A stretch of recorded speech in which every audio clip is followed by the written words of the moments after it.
Hi, everyone. Good evening. My name is Ana Lúcia Araújo, and welcome to the Slaveryarchive Book Club. Today, you are here to discuss the book by Professor Ada Ferrer, titled Cuba and American History, which is just here. And I would like also to acknowledge my co-hosts, Vanessa Holden, University of Kentucky, Alex Hill, Columbia University, and Jessica Marie Johnson, Johns Hopkins. Then we have been doing this since July 2020, and today is our last meeting of 2021. And we are very happy to be here with this beautiful book by Ada. And let me just introduce Ada to you all, and then she's going to give us a presentation of about 15, 20 minutes. And then you'll be able to have a follow-up with questions and answers. You can put your questions, if you are on YouTube, you can put there in the chat. If you are here on Zoom, you can just go at the bottom of your screen and raise your hand, and you can ask how many questions you want. You also have the chat open, which means that we are able to put questions and comments and have some conversation in the chat as well. Now let's introduce Ada Ferrer. Then Ada Ferrer, she is the Julius Silver Professor of History and Latin America and Caribbean Studies at New York University in the Department of History. Professor Ferrer is also then a specialist in the history of Cuba, the Caribbean, and Latin America, as well as on the comparative and transnational histories of the slavery, freedom, and revolution.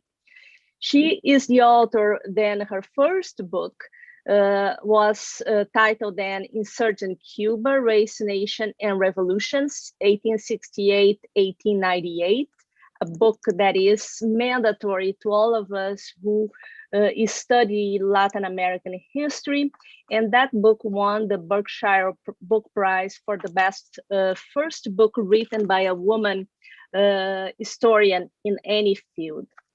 Then her second acclaimed book, Freedom's Mirror, Cuba and Haiti in the Age of Revolution, that was published by Cambridge University Press in 2014. That book won several prizes, including the Frederick Douglass Book Prize from Yale University's Gilder Lehrman Center for the Study of Slavery, Abolition, and Resistance.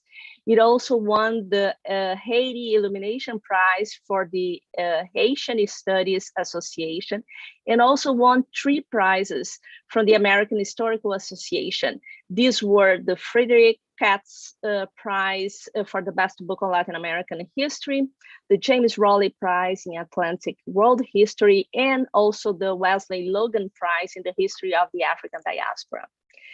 Professor Ferrer, she is also the co-curator with Edouard Duval-Carrier of Visionary Apont, Art and Black Freedom, which is a contemporary art exhibition based on partly in chapter 7 of her book, Freedom's Mirror. And she is also the co-curator with late Linda Rodriguez of the Digital Humanities website titled Digital Aponte. And today, again, we are here then to discuss this new book that was published this year, a book that has been on the making for a few years, that is titled Cuba and American History. And this was published then by Scribner, that is an imprint of Simon and Schuster. Thank you so much, Ada, for being with us. We are very happy to be able to be here celebrating your book. Then I will spotlight you and we can start. Well, thank you, Anna, for the introduction, and thank you to the group, to Alex, Jessica, Vanessa for the invitation to present, and to everyone who's here, because I know it's a very, very busy time of the semester. So I realize that this book is probably not the kind of book that you've been focusing on over the last 2 years, right? I discuss slavery in the book, but it's not the central focus of the work. The book builds on recent historiography, but it is not written as an intervention in that historiography. And finally, it is emphatically not monographic, but rather synthetic, and very, very broad. So I'm honored that despite all that, that the organizers included me in this year's lineup. So I want to begin by, I don't know how many of you have had the chance to read the book or in the book. I recently went back to the proposal I wrote for it, in which I referred to it many times as a short book. It didn't end up being a short book, so I would understand if you have not managed to get through all or most of it, but I'd encourage you to try anyway. So the book is a new history of Cuba. It's a popular trade history of Cuba, roughly from the eve of Columbus's arrival to the present. It goes through the death of Fidel Castro, the election of Joe Biden. I wrote it for a general audience, and of course I'm writing it in English, publishing it in the US, so the imagined audience for it is American readers. I imagine for it a general US audience. So what the book tries to do, given that, is to put Cuban history in conversation with US history. So I examine, among other things, the ways that the history of each country shaped the other in both directions. So while the book, as I said, is a history of Cuba, I also see it as, in part, a kind of history of the US too, a kind of, I call it sometimes a shadow history of the US. It's a necessarily incomplete, selective history of the US seen from Cuban ground and Cuban waters. I like to think about it as a kind of history, in addition to being a history of Cuba, also being a kind of history of the US seen from the outside in. So part of that involves revealing for US readers a history that they're unfamiliar with, a history that you all know stretches way back long before Fidel Castro, but most American readers, that is all they know about Cuba. I try to write a history that will make clear for US readers the often, or the sometimes often, central role and influence of the US in Cuba, without, of course, having the book become only a history of that relationship. So that was a balance I tried to strike. I didn't want the price of admission into a history of Cuba to be that it had to also involve the US. So it highlights the centrality of the US, but in a way that still manages to tell a broad, new kind of Cuban story.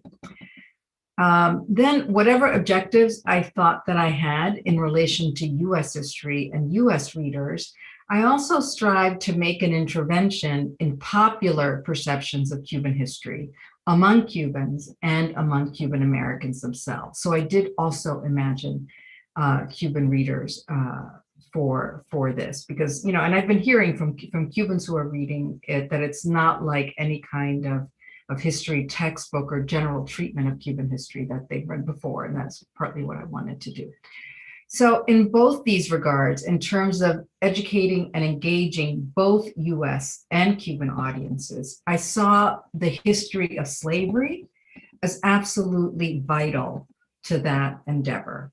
So for Cuban readers, I wanted to give slavery and race a more prominent place in the national narrative than is usually accorded. And I wanted to center Black actors in a more prominent way than is usually found in synthetic kinds of national histories. And I tried to do that, from the beginning. Chapter 3 deals with the history of La Caridad del Cobre, Cuba's patron saint, who was very, very closely linked to a community of enslaved and later free Africans and their descendants. So that is a story that every Cuban, the story of La Caridad del Cobre as the patron saint is a story that every Cuban and Cuban American is familiar with. but I would say, probably more than 95% of them don't realize how inextricably linked that story is with the history of slavery and freedom in colonial Cuba. So I wanted to put that in the narrative from early in the book. Another example of that, doing that for Cuban readers, is my treatment of Cuban independence, which builds on my earlier work that Anna already mentioned, the treatment of the wars of independence against Spain, in which in my first book I paid primary attention to the role of enslaved and free people of color, and then later formerly enslaved people.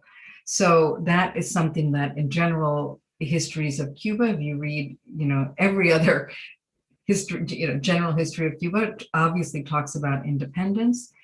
They will talk about figures like Antonio Maceo, but they don't make the questions of slavery and race central to the analysis of of those chapters in history. So that again is something that I wanted to do to help propel a different kind of image of Cuban history and a different understanding of Cuban history for Cuban and Cuban American readers.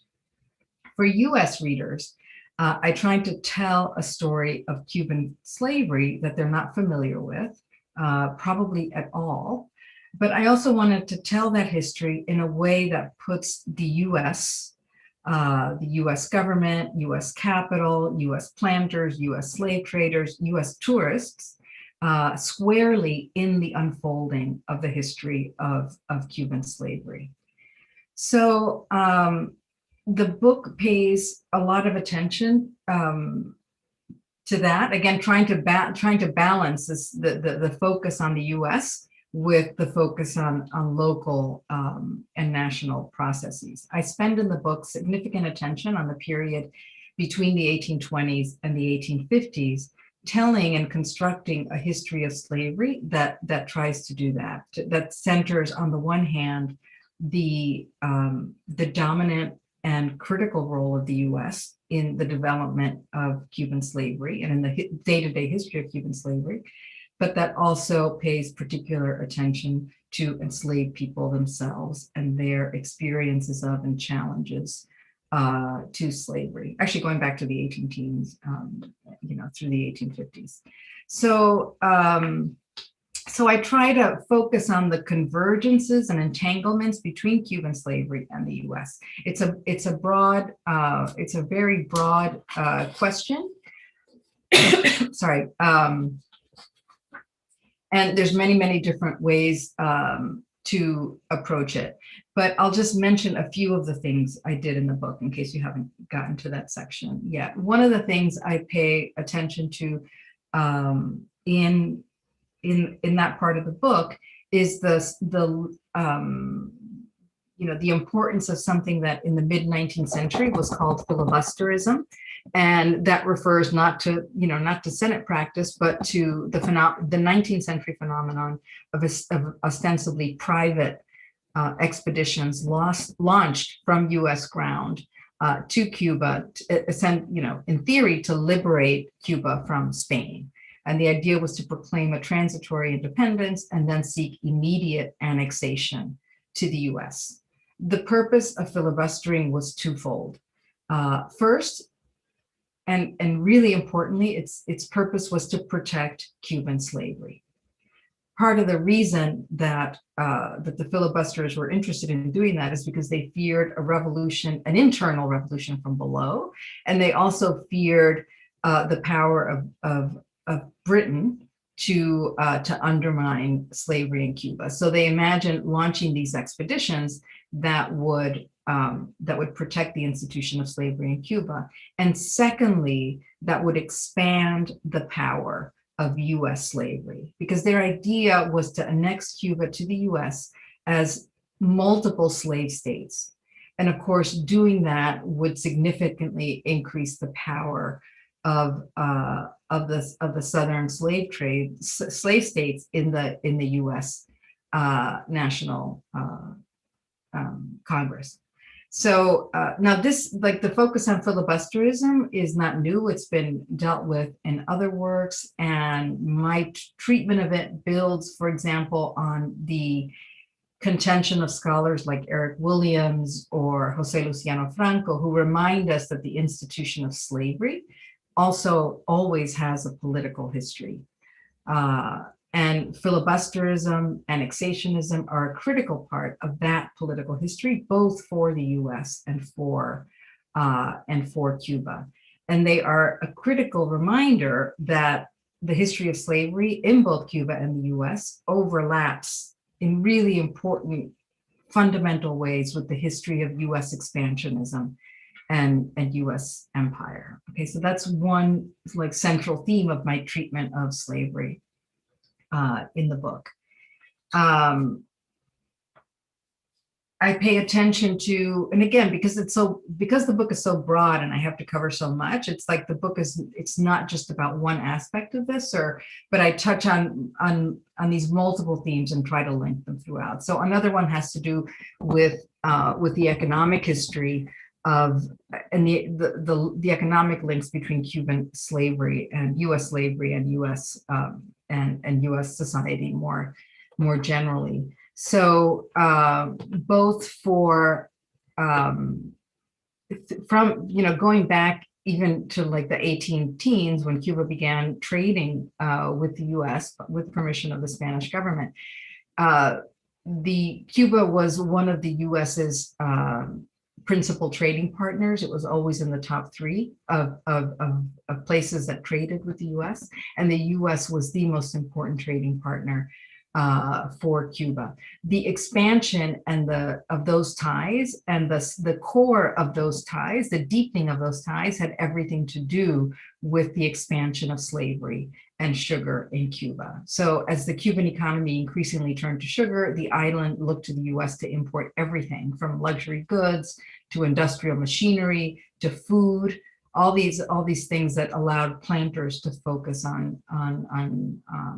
the sugar industry. Meanwhile, sugar refiners in New York purchased raw brown sugar from Cuba, processed it into refined sugar, and then sold it at significant profit in both the domestic market and for export abroad. Okay. The U.S. merchant houses based in New York always had agents in Cuba, and many of them ended up owning sugar plantations.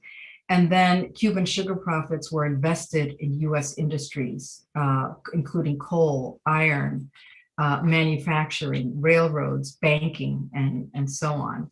There's the most famous example is a man named Moses Taylor, who was a New York sugar broker who made his early fortune in what everyone called the Cuba trade, and then invested it in banking and industry. And within a few decades, he was president of the National City Bank of New York, which is the precursor to today's Citibank.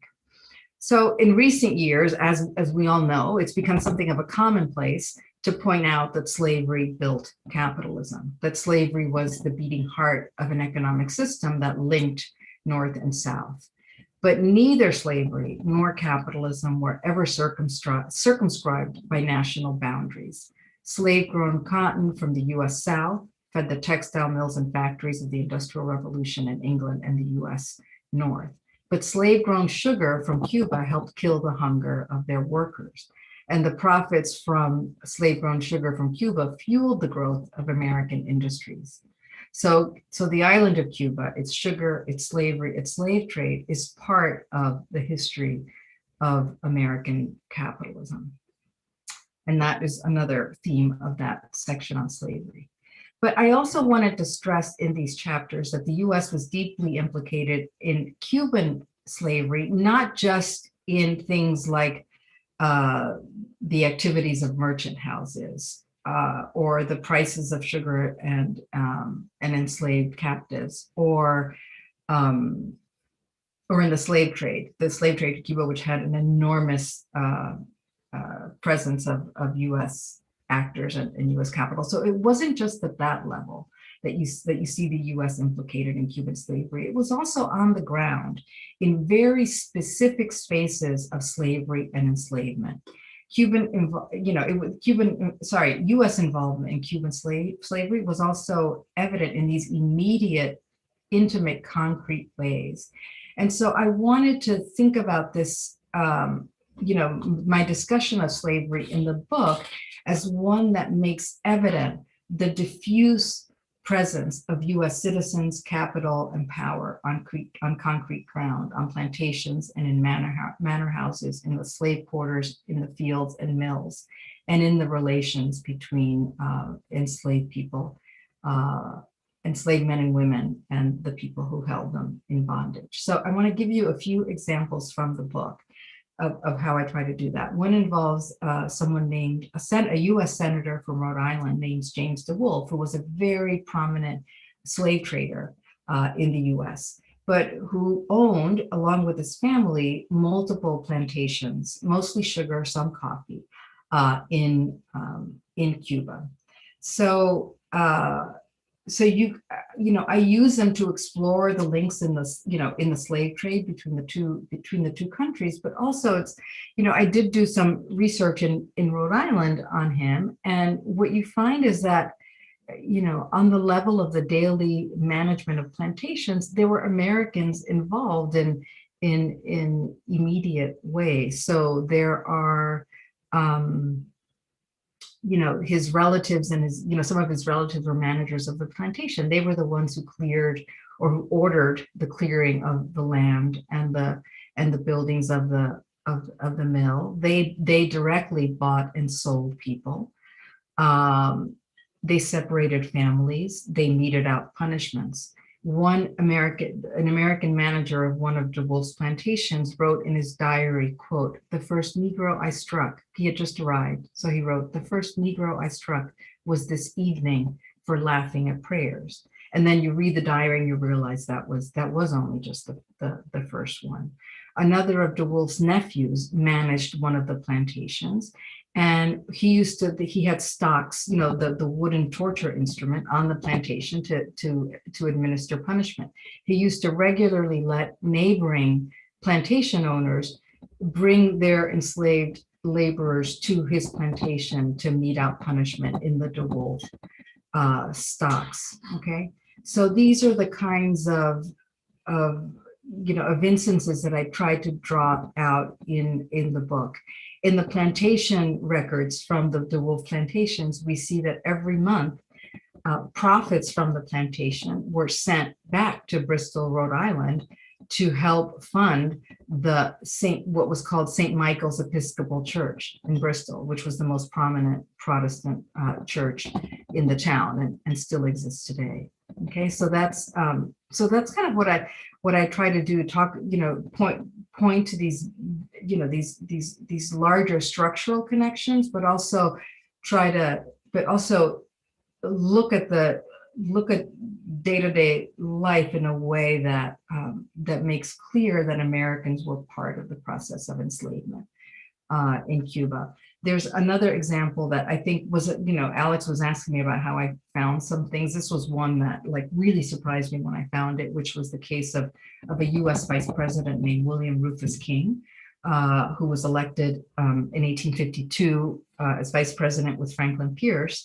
And he got sick during the campaign and ended up not being able to attend the inauguration. He had tuberculosis, not being able to attend the inauguration in Washington. He went to Cuba to recover. He didn't, he died, but he took his oath of office on a Cuban sugar plantation, overlooking the fields on a Thursday during the harvest with everyone working and the mill spewing its smoke, and there he was becoming vice president of the US after having run on a campaign that one of the slogans of which was Pierce and Cuba, right? The idea being that they were gonna take Cuba for the US and kind of exemplifying the extent to which the US desire to take Cuba for the US was centered and focused on the institution of slavery. So anyway, so that's what I tried to do in treating slavery, that I tried to combine that kind of fine-grained analysis with a more with larger structural and questions about US power and influence across multiple spheres. And finally, I just want to say that calling attention to the role of the US in the history of 19th century Cuba potentially connects with questions about public history and engagement and memory. And that is that at a time when US historians and unfortunately politicians are consumed with the controversy about the very character of the US nation, right? From the 1619 project to the fevered responses it has generated in the political sphere, it is important to remember that the slavery that was foundational to building and sustaining US society was never only American. It was never contained by national boundaries. And when viewed that way, it reveals another fundamental truth about the character of US history, that empire too was itself foundational, and that Jefferson's famed empire for liberty was ultimately also an empire for, was ultimately an empire, not also, scratch the also, was ultimately an empire for slavery. So I think I'll stop there. I talked about 20 minutes. And yeah.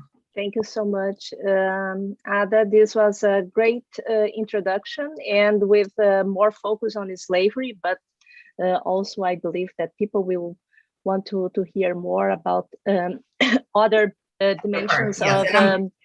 I'm happy to talk. I'm happy to talk about that. In some ways, as I keep working and think about what I'm doing next, I will probably go back to the questions around slavery. So that's kind of foremost on my mind right now. But yes, I'm happy to talk about everything that comes before and after this, and especially after this section of the book. Great, thank you. And we want also to know about the what is next, but you are not going to start through there. Then let me see if you have any questions. You can, you know how to do if you want to raise your hands. I don't know who does want to start. Then I will start perhaps. I will leave Tatiana, and you are tired of me. Let's go with Tatiana. Hello, everybody. Hi, Tatiana. Hi, Ada. We met a long time ago in Seville when I was only a graduate student. So admired your work over the years. You're an inspiration. Thank you. A lot of my graduate students from my Rutgers graduate seminar are with us today, and it's been more of a methods class. Mm-hmm. You know, we've read important work, primarily articles, but in the seminar, we've also kind of read primary sources that historian used to Mm-hmm. write their history. And so I know that, you know, from your explanation that this is a work that it primarily draws, it's synthetic, it draws from the historiography and the work of other historians. But even in your narration, you already identified primary sources that bring people to life. Yeah. And, you know, that's been like my goal for students to do that. So I wondered if you could talk about kind of like your archival methodology, how you go about doing archival research, you know, everything from like the catalogs to how you take notes, because I think that would be really helpful for them to hear. Yeah. Well, I mean, this book was very different than any book that I've written in the past, right? Because I mean, with my earlier books, going back to my dissertation, I did what most PhD students do, which is you go to the archive, you work, that was before digital cameras, but you work feverishly reading as much as you can and taking notes, and then you go back home and try to make sense of it, right? I think that's how I started Freedom's Mirror, which was a bad idea because I hadn't realized that once you're a professor, once you come home, you can't read the notes because you have to teach and do a million other things and serve on committees. So there, you do learn that along the way, as I'm sure other people will attest to. So you kind of go back and you have to go back and forth more between researching and writing. With this book, I mean, so I obviously I read secondary sources in terms of, realizing what understanding what the historiography in a particular period was and all that. But I've always, but for every single chapter, I also read extensively in primary sources, because otherwise you can't narrate it in a new way, you know, or you can't tell a different story with a different feel, but, you know, if you're just relying on what other historians have found. So sometimes that meant going back to some of the primary sources the historians use. Sometimes that meant finding entirely new things. I had the, you know, at least for the, you know, for, I had the possibility, of course, since I've been working on this stuff for 30 years, that I could also rely on archival research I've done over the course of my career, right? So I could bring some of that. And then sometimes I did decide to do new archival work, just in some ways, because it gives me energy and it kind of, so when I, you know, when I read about James DeWolf, the slave trader / Rhode Island senator, I realized a lot of the papers are in Rhode Island. So I, you know, I went for a week or so to Rhode Island and just kind of, you know, and just read all kinds of, you know, what I could. And that, and I think that's really important. So for example, I was reading some of the letters of visitors from the plantation, and there was one moment in which a woman, I can't remember her relation now to DeWolf, is visiting the plantation and writes home and says, and is describing the slave quarters. And she says that glowworms, right? These, I don't know how to, I forget the scientific name for them. It's like those things that in lakes are luminescent and all that, right? Those animals that shed colorful light. Anyway, and she says that the glowworms served for the people as candles. So it's just this, you know, she doesn't spend any time on it. It's just this passing reference, but it was something I brought up at multiple times during the book, just to keep the reader's focus on this history being a history of people for whom in most cases we don't know their names. But if you think about the history of slavery, which is a fundamental institution in the history of Cuba, you can't understand it without thinking about the people in the huts at night trying to do whatever it was they were trying to do by the light of glowworms, right? So I feel like, so that was one instance in which I used new archival work. And I did it in other instances for the chapter on an American independence and the involvement of Cubans. I went to Washington and looked at some correspondence by some of the Spanish agents. I did it for some of the Cuban Revolution stuff, looking at like the Herbert Matthews papers at Columbia. So I tried to do it when it was something, I mean, when it was something doable that I could just bracket and do and keep writing, because my main focus in the way I wrote it, because it was, you know, it's 33 chapters, right? I can't do archival work on 33 chapters. I would never finish. So I would do these intense dives into a topic and just read like 12 hours a day, well, depending on what else was going on, but read really and take notes on a particular topic for about, sometimes for like 2 weeks or 3 weeks. And then I would write that chapter in like two weeks or so. So that was the general model. Some chapters went faster, some went slower. Yeah. Thank you so much. I don't know if you have more questions coming from the audience. Then now that Tatiana already asked this question regarding your process, and it's very good to hear. We learn a lot, especially because we have more and more among us who are writing this kind of book that is not a monograph, but is more a synthesis. And one of the things that I am thinking about are that I remember that I met you the last time in person. I think it was at the Library of Congress, when you were in the beginning of when you were working. It was about the beginning. Yeah. And of course that then we started working on this book in 2015, which is a very different context from what we had 2 years ago or even last year, and what we have now.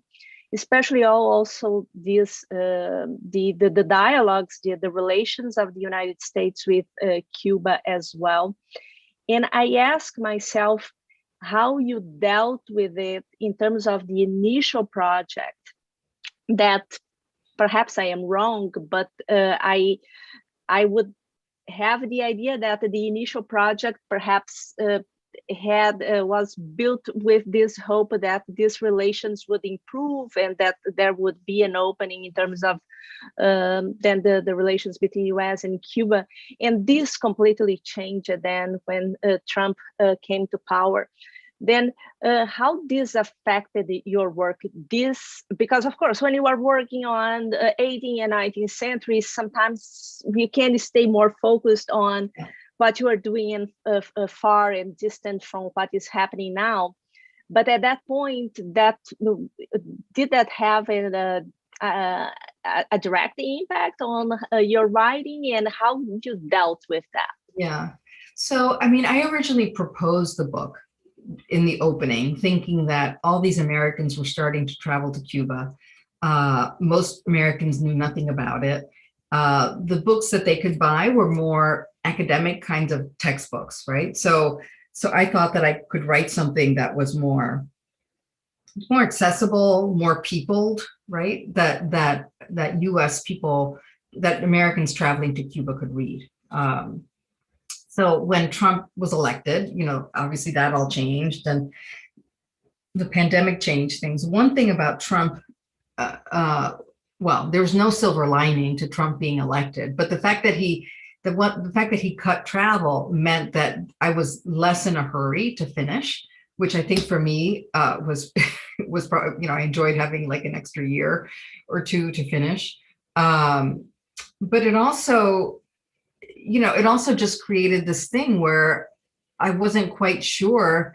I mean, of course I was going to still write it, but there was less of an urgent reason to write it, maybe for Americans. And it also raised the question of where to end. If the book is supposed to go to the present, what is the present, right? When I first proposed it, I was going to end with Obama's trip, which would have been a natural stopping point if that policy had continued, but that hadn't continued. So it seemed I couldn't end it there. It wouldn't have made sense to end it there. So I kept going back and forth, you know, because like, what is the present? The present never stops happening. So how do I end the book? I don't want to end it with Trump. I don't even want to pay that much attention to him, right? So that created all kinds of angst about how to finish it. In the end, I decided first I had, when I drafted it towards the end, I had the last chapter was longer and had more on Biden, the 2019 Constitution. And then I just cut it a lot and just kind of, I just admitted that we don't know what will happen, and that as we don't know what will happen,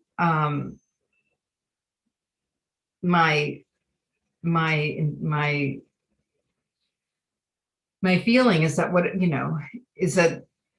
whether it's policymakers or travelers or whatever, that they have to realize that the policies enacted in one country have an effect on the other, and that basically it's the people trying to live their lives who suffer the consequences, or the opposite. So I end by trying to bring attention again to ordinary people whose lives are the ones that are buffeted by history and these changes and so on. And then I was going to say one more thing, but I forgot. Oh, that the other thing is, one other thing is that I think, given what's been happening in Cuba and the rise of protests, there were protests last November, some minor ones after that, then of course the major protest in the summer, an attempt at more protests in November that was quashed. I think there is a lot more discussion among Cubans about what the Cuban Revolution was and what it is, and attempts to narrate back to the origins of the revolution. So I think to talk, there's a lot of talk about 62 years of X. So for the government, it's 62 years of revolution and of, sovereignty, and for opponents, it's 62 years of dictatorship. And so I think the book can also speak to that, because in this book, there isn't 62 years of anything, right? The revolution that was, the revolution was very different when it began in the 1950s than when it took power in 1959 to what it became by the end of 61 to 70. So I try to kind of break that break that down, which I think is also kind of essential work to do right now. Thank you so much. We have Gabriela now. I cannot see her. I don't know if you want to unmute yourself. You are there. Go ahead, please, Gabriela. Hi, hello. Thank you so much, Dr. Ferrer, for being on this and for all who organized this call. It's a privilege to listen in. My family and I were Cuban Americans and we're longtime fans of your work. My parents are actually watching on the live YouTube right now. Welcome. But just to briefly introduce who I am, who's talking to you, is I'm a professional documentary producer and I freelance for National Geographic, PBS, and other networks. But excitingly, I've had the privilege of taking that class with Professor Sejas for the past couple months. And my question for you is the perspective of a writer and also a filmmaker. We always have to cut out moments that we really love. And so I was wondering if maybe you could speak to some excerpts that ultimately didn't make it into your book. And I'll just mute. Yeah, myself. that's a good. I'll turn my camera now. Thank you. Well, as I was writing, I kept a notebook. I always keep a notebook, as I'm writing, but in one of the things in the notebook was things I'm leaving out. Like there were things that I was worried that I was leaving out and maybe I could go back and include them, but those I never actually wrote. I ended up not writing them. So I didn't have to cut them after they existed. I can't think of, I'm trying to think. The chapter on Miami and migration was a lot longer than, it's one of the longest chapters. It was even longer before, but I can't remember what I cut out from it to make it shorter. So yeah, unfortunately, like nothing. And I do have all these files. I could probably check because I have all these files that in my computer that are called cutouts, where I kind of cut something and I'm not sure I'm going to, I'm not ready to completely abandon it. So I put it in a document that I called cutouts, so there might be stuff in there. Yeah. And some of it isn't even like stuff that's that important. Like, I remember like in chapter 5, which is on the American Revolutionary War and US independence and the involvement of some Cubans in raising funds and so on. I talked about one man who was the main Spanish spy. And I just, I was able to figure out like he was a big theater lover, or I know he donated to like the main theater in Havana. So I was able to find the list of what was playing the month he left. And so I speculated on what that meant and what that, so but then it's like, okay, this is way too much detail and I'm going to leave that out, even though it's kind of cool that I was able to figure out what he might have seen before leaving. So there were a few things like that, but nothing that comes to mind other than that. Thank you, Ada. And this is we are having a discussion also in the chat regarding what we do with the leftovers and people who put them in the folders or for future articles. Some people are asking for help because Wait, hold on. because they have too much stuff in these folders like this. Yeah. Oh, and, I have those folders too. Some, going back 30 years, so.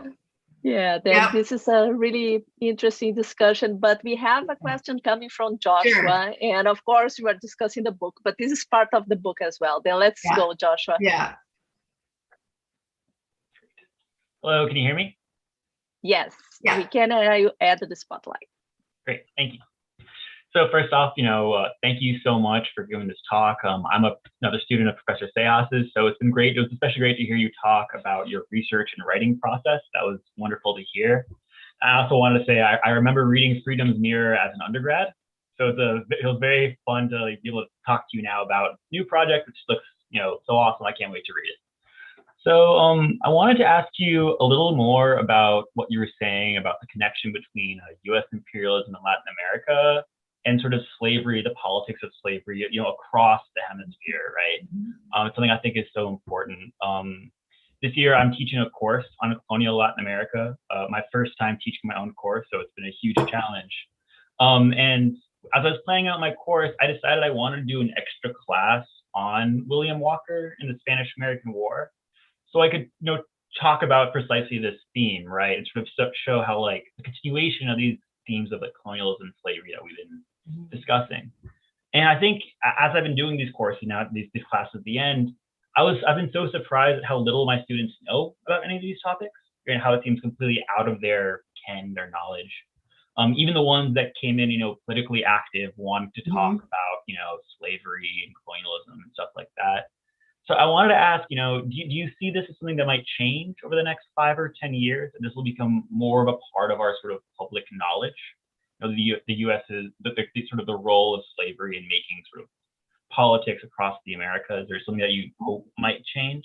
It definitely seems like this book you've written, which is seems so public facing, made for a wide audience, right, might help that happen. So I wanted to get your opinion on that. Yeah, I mean, I don't know.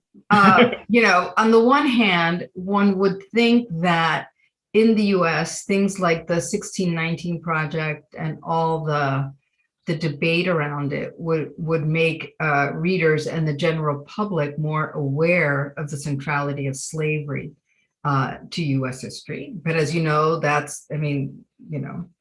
it's like high school teachers aren't even going to be able to teach slavery soon, right? So who knows if it'll become part of the, part of general knowledge. Also, the other obstacle, which, a different kind of obstacle, is that I find that American readers in general, and maybe this is a generalization, and it's probably an overgeneralization, but in general, I think readers in the US prefer to read about the US.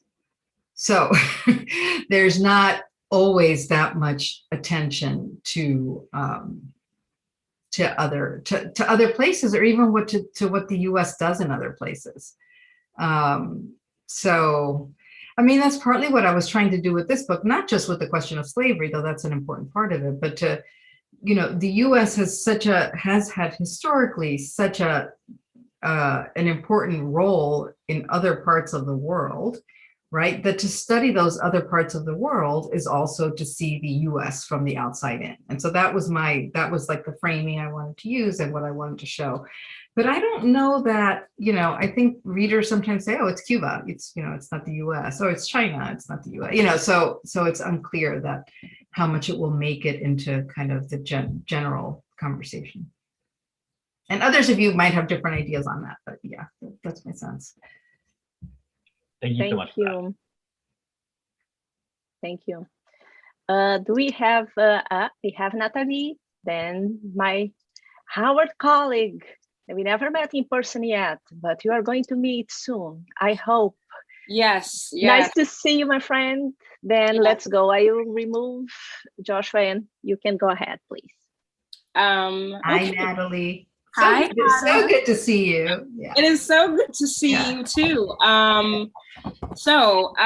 It's been an honor working with you, and I have a couple of questions, and I'm going to try to condense them as much as possible. So, congratulations on writing to a popular audience. That is such an incredible feat. The language, it's smooth, it just melts, but this has been characteristic of your writing from insurgent Cuba. So congratulations. So it looks like, you have a lovely spiral around Cuba. So in insurgent Cuba, you're addressing specific questions, and you go to Freedom's Mirror, and now you're trying to expand some of those themes for a popular audience. So my question is, was it challenging to extend your analysis into the early modern period? How did you grapple with that? Because that period is very different from the other periods that you work in. My second concrete question is, in writing this book, did you reframe any of your larger conclusions from insurgent Cuba and or Freedom's Mirror. And the final question, which might be the harder one, is you open from a very personal is political place. And I wanted to get some insight on how you dealt with that. Thank you so much for your work, Ada. Sure. Oh, and thank you for being on my committee. Oh, my pleasure. Really. So, all right. So the 20th century was, taking the story to the 20th century was in some ways hard. For the period of the revolution, what made it hard, there was incredible material for that. And I've always loved teaching that period. And so it wasn't hard in that way. It was more hard because I know how polarized everything is. And so you felt like you were always writing. I was always writing with all these voices on my shoulder from like different perspectives, but I tried to just ignore them and focus on, on the writing and on the people I was writing about. And then the early 20th century was hard because the historiography is so political, like from the period, say from like 1912 to 1952, the historiography tends to be very, very political. And so, less, so it's more, it centers political parties and political movements in ways that are sometimes, more abstract and alphabet soupy than, in terms of the letters, right? Than I would, the letters of the acronyms for the parties. But, it's like I did what I could. So, and just tried to, so those chapters are probably more political, a more political history than the rest of the book. And that's a function of the kind of work that's out there on it. In terms of reframing some of my earlier work, less for Freedom's Mirror, I think, than for Insurgent Cuba. One thing is, I think I came to understand Jose Marti a little differently from writing this book. I think with Insurgent Cuba, it's like, I didn't want to write about Jose Marti. It's like I'd heard about him my whole life. I wanted to avoid him. My idea was, this is Cuban independence and that's not about Marti and blah, blah, blah. But of course I had to deal with him. I couldn't avoid him.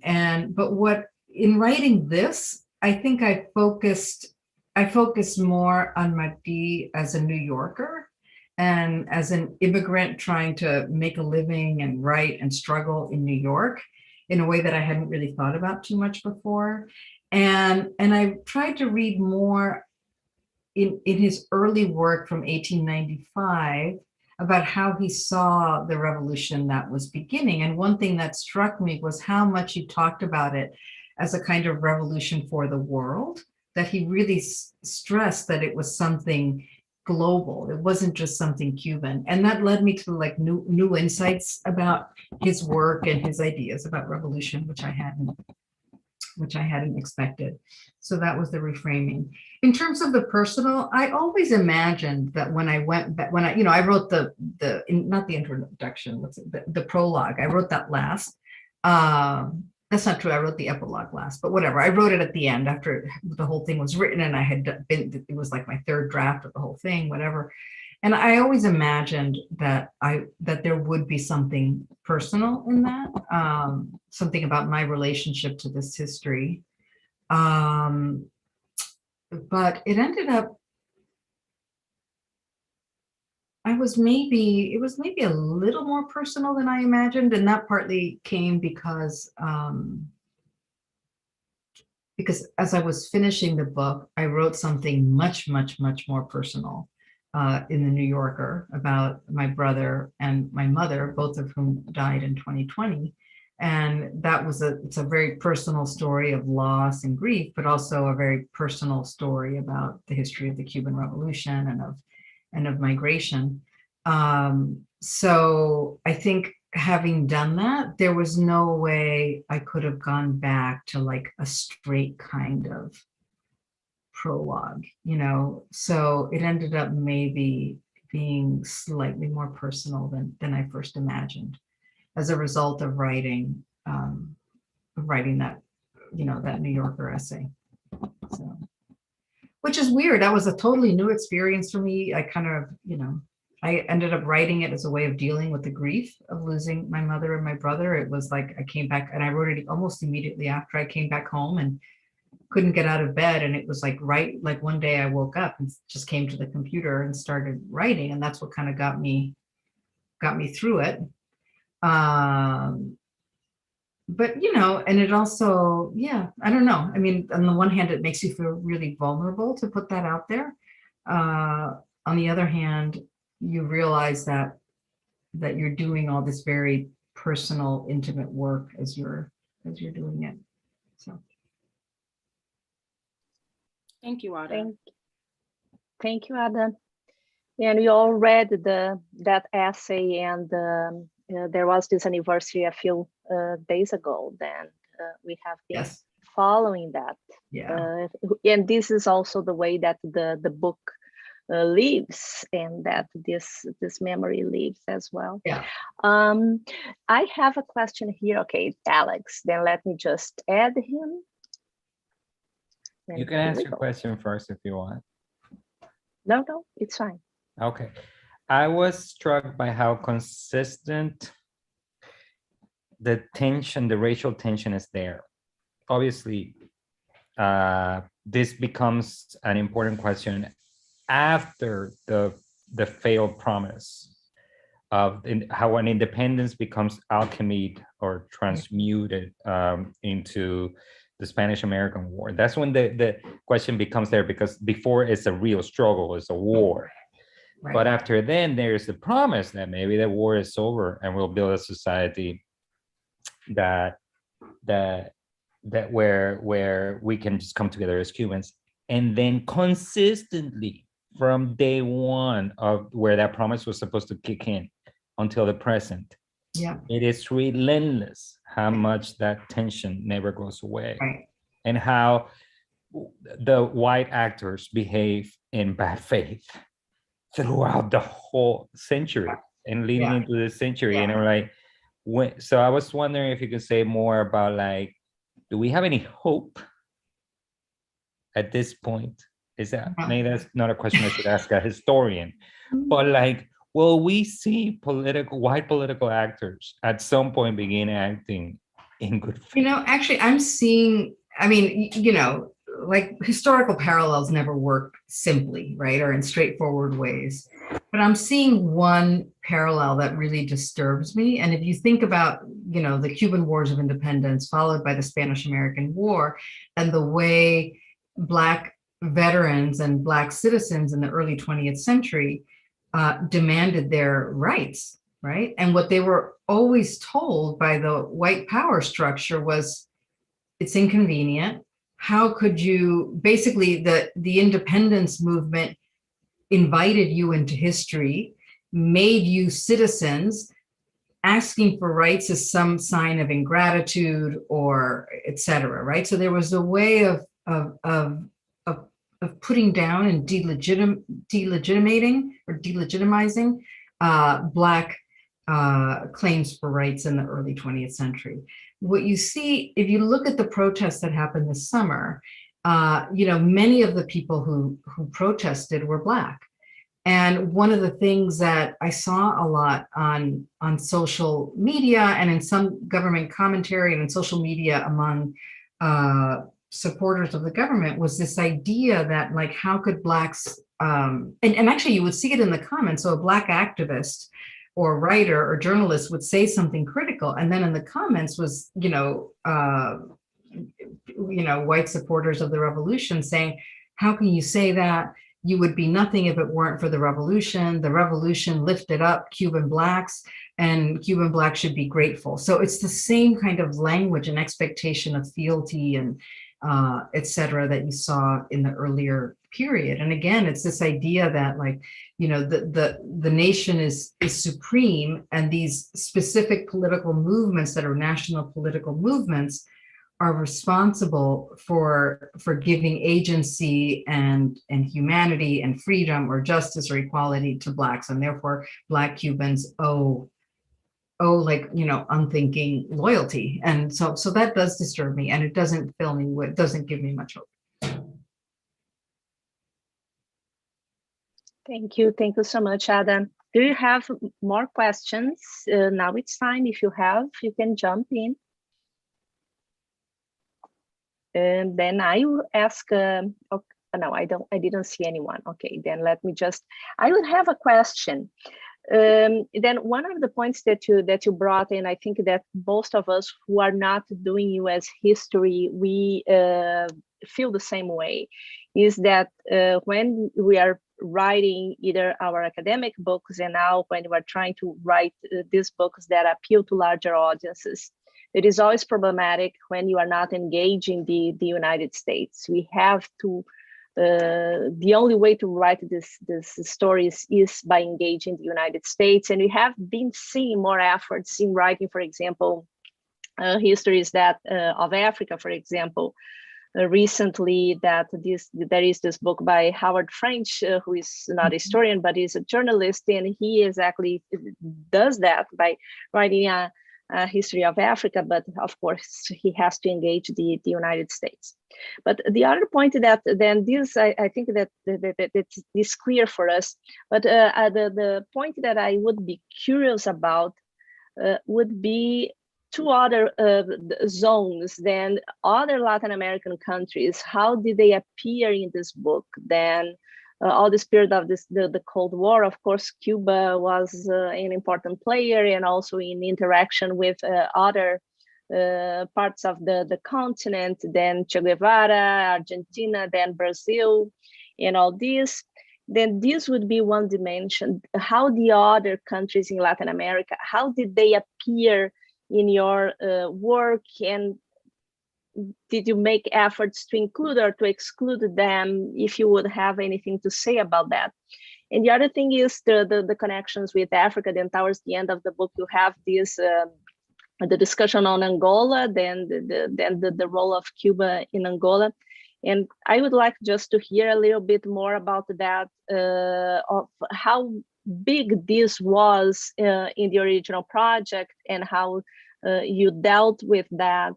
If there would be perhaps avenues for different other works that you could do, then just for you to explore. Yeah.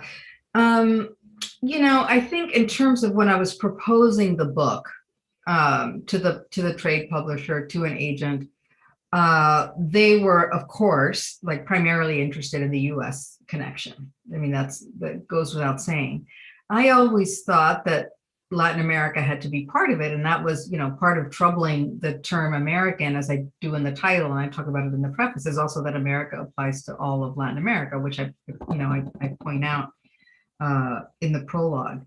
But I thought actually I thought initially that I would bring in Latin America more than I did. So, but it was, you know, it was just overwhelming how much I had to cover.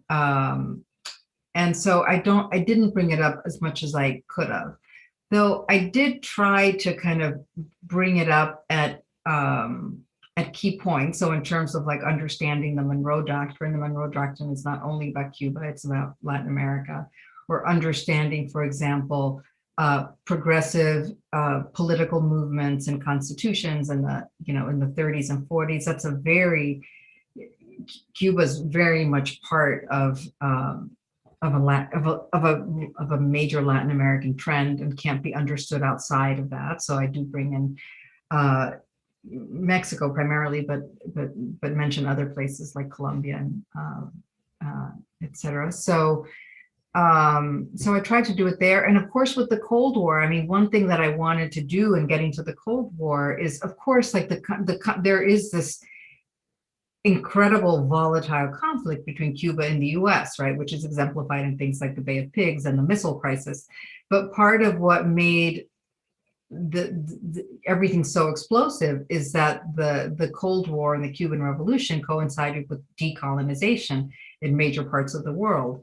And so given the bipolar the bipolarity of the Cold War, what every one of those new governments decided was seen as critical. And so I thought it was important. And that's why my editor originally didn't want me to do the Angola chapter. She thought it would take me too far afield, but I just, I insisted that we had to you also had to understand the Cuban Revolution, you had to understand its place in the world. You have to understand how even the intervention in Angola is also about the US, the Cuba Cold War conflict with the US. So I didn't want to leave that out. Thank you, Ada. Thank you so much. And we have a question coming from the chat. Then Michael Walters, he's there. And it's a question that is very broad.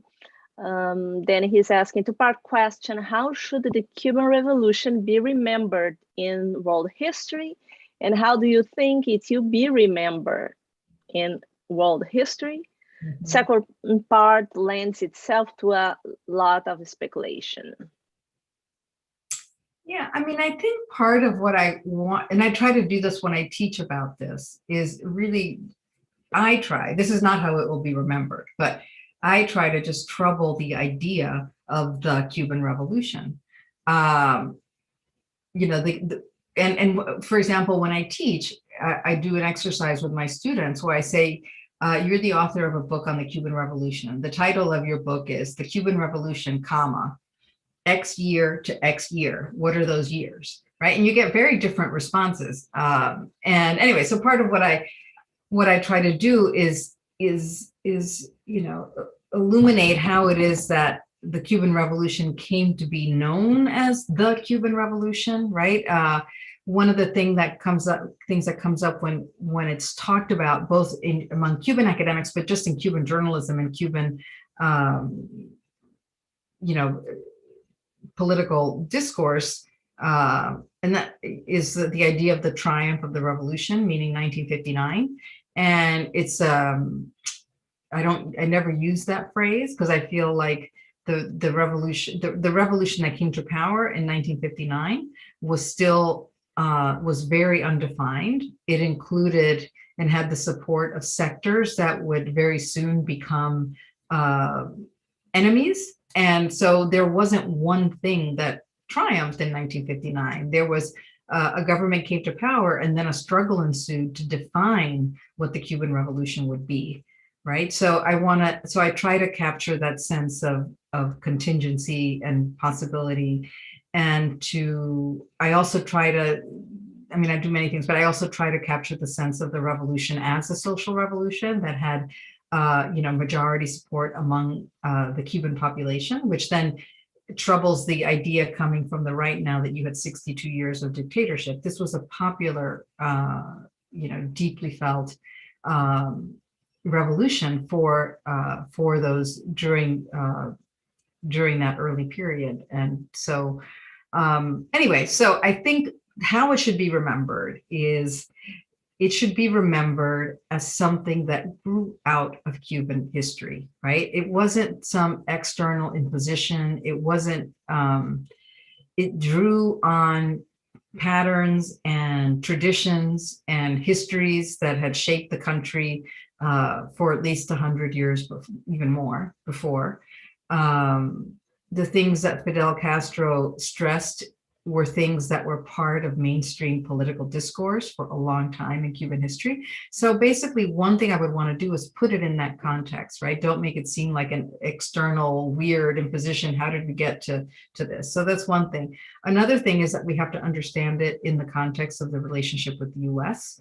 You know, I think about it in relation sometimes to the Haitian Revolution, right? That Haiti became independent in 1804.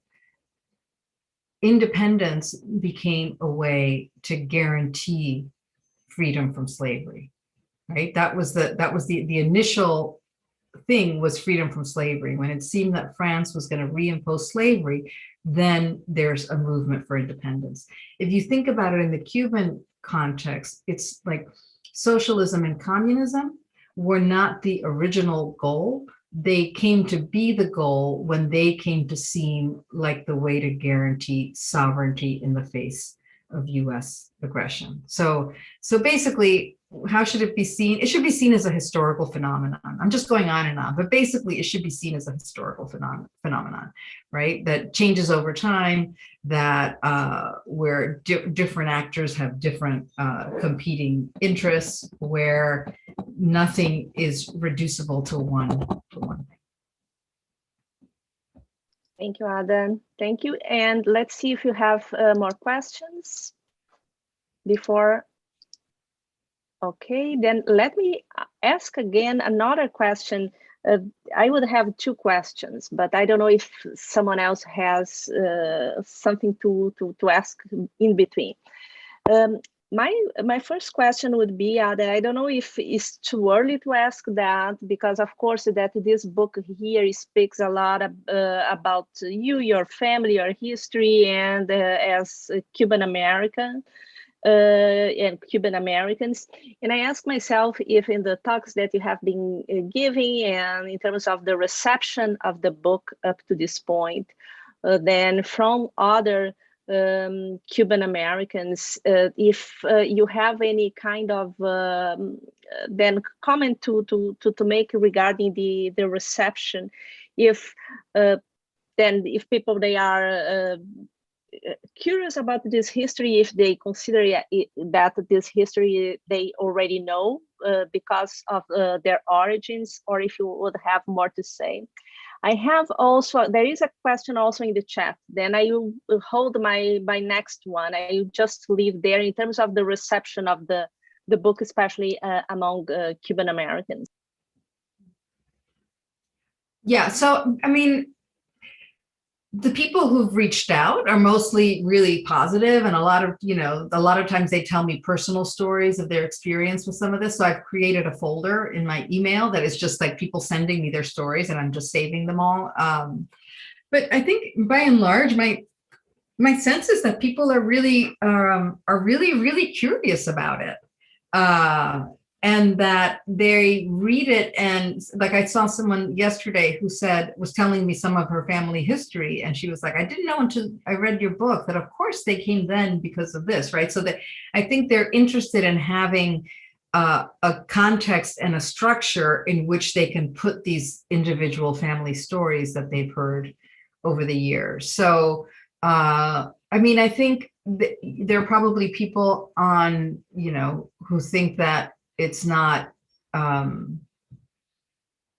pro-revolution enough, and others who think that it's not anti-revolution enough, right? I think that's inevitable, and I knew that going in. So, but those people haven't reached out to me too much. It's been mostly people who are grateful to have the this history to read and to think about. Thank you, Ada. And there is a discussion going on in the chat regarding and this is being responded already in the chat regarding U.S. slaveholders moving to Cuba then after the end of the Civil War.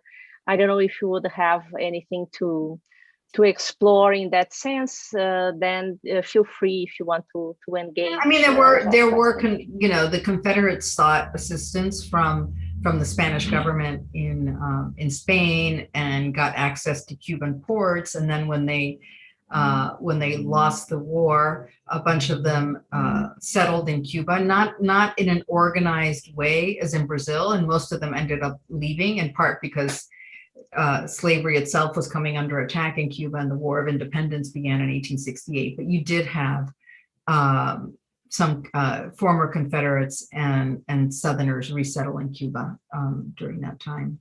And there's also, like, Adam Rothman has written work about how people, Southerners who held people in slavery, tried to protect their investment by sending those people to Cuba and selling them to Cuba. So that's another kind of movement that happened in the context of the Civil War. Yes, it's beyond, I am putting in the chat, Beyond Freedom's Reach, which is a book about 6 years ago. Yeah. I don't see any more questions. Then I would have the classic question that we ask usually at the end, and you just mentioned that in the beginning of the talk. Would like to know if you want to share what is next, then what would be the next project following this one?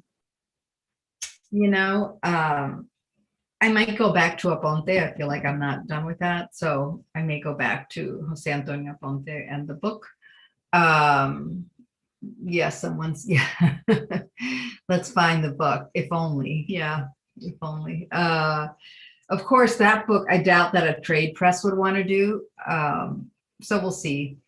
And then I have some other ideas that are more, I was thinking of writing something that would be, so that's the next academic project. But then I was also thinking maybe of doing a kind of family memoir that begins with the New Yorker piece, but then traces people who come up in that story, and does that in a way to tell, you know, a history of Cuba that's about revolution, that's about migration, that's about race.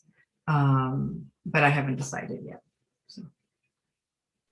Yes, no, that has a great potential for then these two great projects. One more then that would appeal to larger audiences, and another one more academic.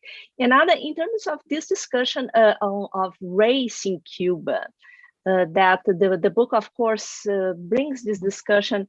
How much then you worked on it, how much you wanted to work on this in the book, because this is a question that comes to us all the time when you are teaching Latin American history, especially in an HBCU. There is a lot of students, they idealize a lot Cuba, and in terms of what was achieved in terms of racial equality. Then I don't know how much you wanted to work on this in the book, how much, if you would have something to say about that as well. Yeah, I mean, it's, I mean, the thing is, since it's always been so central to my work, I felt like it needed to be a part of the later discussions. It's not the central focus of the later discussions, but it's definitely a part of it. So I think what I try to do there is just remind readers that it continues to be a central topic. You know, I don't know that I, you know, to discuss the later periods, I rely on, you know, on the work of other historians, Devin Spence Benson, Alejandro de la Fuente. But yeah, I just try to, you know, I just keep trying to bring it in. So I don't think I have much more to say about that. Yeah. Okay. Thank you so much, Ada, and thank you all who came today to attend this session. Thank you so much for the book. I don't know if you can see it. It's here. I can't move because of the background. Then Cuban American History by Ada Ferrer, and this is a book published in 2021. And I hope you are getting the book. You are buying the book. It makes a great present. It has lots of pictures. Exactly. Actually, and I should say one more thing. The photo research was incredibly fun to do. So I tried to use photographs that are less familiar. And so anyway, so it does have a lot of cool images. So yeah, this is something that we didn't discuss, but it's really interesting what you did in terms of the work with the photographs. But again, thank you so much, Ada. Good luck with everything else that is coming next. It was a pleasure, and I would like to say thanks to all of you who came. This has been since July 2020 that you have been here, and you are taking a good break in the next months. We don't know if we're going to come back. Perhaps you will, but now we needed to rest a little bit. Then it was very nice to be with you all during all these months at least. Thank you. Thank you. And thank you all for coming and for the invitation to the 4 conveners. Yes. Thank you. Thank you, Ada. Bye. Bye-bye.